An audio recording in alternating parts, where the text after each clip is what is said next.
নাম উঠে আসলো না নাম উঠানো হলো?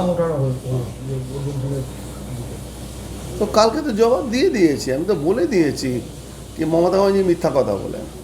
মমতা ব্যানার্জি মানে বাংলার মানুষের দুর্ভাগ্য, আমারও দুর্ভাগ্য, আমি বাংলা নাগরিক হিসাবে বলছি, একজন মুখ্যমন্ত্রী জানেনই না কি কোন বিধানসভা অরিয়াদ কোন লোকসভার মধ্যে পড়ে, কে ওখানকার বিধায়ক, কে ওখানকার এমপি, উনি জানেন। এমপি এমএলএ লড়াই করছে, উনি অর্জুন সিংকে ওখানকার এমপি বানিয়ে দিয়েছেন। 2021 সালে ভিডিও উনি বলছেন ভালো, 2021 সালের পরে তো উনি মন্ত্রী আছেন, মুখ্যমন্ত্রী আছেন, পুলিশ মন্ত্রী আছেন, তো কেন তাদেরকে অ্যারেস্ট করেন?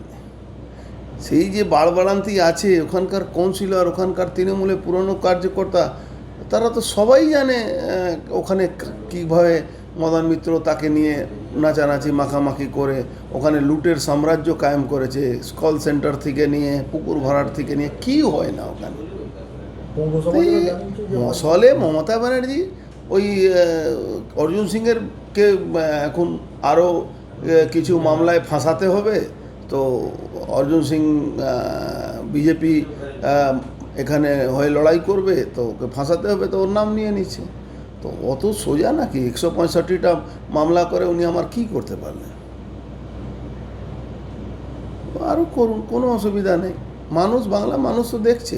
মমতা ব্যানার্জি 74টা মিউনিসিপ্যালিটিতে হেরেছেন, 43টা বুথে কলকাতা কর্পোরেশনে হেরেছেন।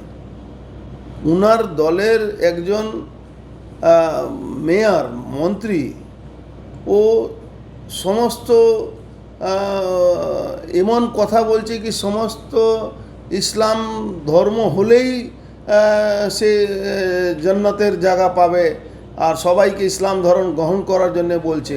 মমতা একবার দিয়েছেন তার ব্যাপারে, দাওয়াতে ইসলাম দিচ্ছে, এটা মেয়র, একজন মন্ত্রী, উনার লজ্জাও হয়। কারণ বাংলা কি তালিবানি শাসন নিয়ে আসতে চাইছেন উনি? বাংলা কি উনি শরিয়া কানুন লাগাতে চাইছেন?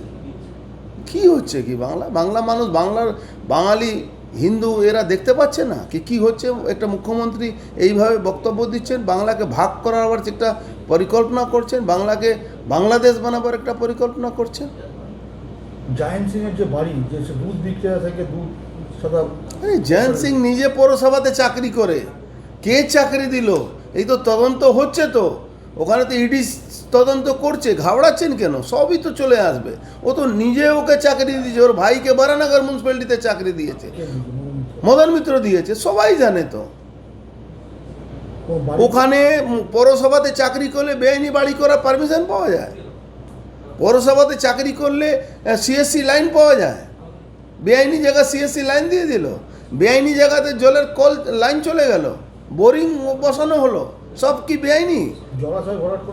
জলাশয় ভরাট তো আছে, দিদিমণি তো বলছেন আমি কোনো সব এমএলএ চোর আছে, আমার সব চেয়ারম্যান চোর আছে, কাউন্সিলর চোর আছে। তো বেআইনি বাড়ি তো পেয়েছেন, এবার ভেঙে দিন বুলডোজার লাগিয়ে, তাহলে তো লোক বলবে কি হ্যাঁ উনি ভালো কাজ করেছেন।